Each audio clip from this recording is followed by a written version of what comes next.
السلام علیکم ورحمۃ اللہ وبرکاتہ۔ بہترین دوا، یہ حدیث سماعت فرمائیں۔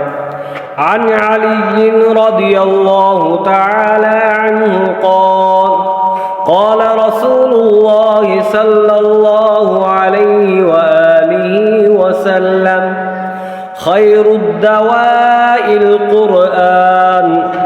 اس حدیث کے راوی حضرت علی رضی اللہ تعالی عنہ ہیں۔ فرماتے ہیں رسول اللہ صلی اللہ علیہ وآلہ وسلم نے ارشاد فرمایا، بہترین دوا قرآن پاک ہے۔ سبحان اللہ۔ اللہ تعالیٰ نے قرآن کریم کو روحانی اور جسمانی شفا کا سرچشمہ بنایا ہے۔ قرآن جس طرح کتاب ہدایت ہے، اسی طرح کتاب شفا بھی ہے۔ جیسا کہ اللہ رب العالمین نے قرآن مجید کے اندر ارشاد فرمایا، وَنُنَزِّلُ مِنَ الْقُرْآنِ مَا هُوَ شِفَاءٌ،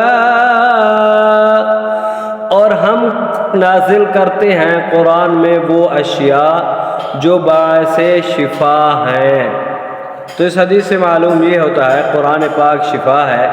قرآن پاک پڑھنے سے بیماریاں دور ہو جاتی ہیں۔ قرآن پاک پڑھنے سے گھر میں برکتیں ہوتی ہیں۔ قرآن پاک پڑھنے سے گھر میں اولاد نیک ہوتی ہے۔ تو اس لیے ہمیں چاہیے جب ہم ڈاکٹروں سے تھک جائیں، حکیموں سے تھک جائیں، ہر جگہ سے تھک جائیں، پھر قرآن پاک پڑھنا شروع کر دیں تو انشاءاللہ قرآن پاک کی برکت سے اللہ رب العالمین صحت و تندرستی عطا فرمائے گا۔ ویڈیو اچھی لگے ضرور سبسکرائب کریں، شیئر کریں اور لائک کریں۔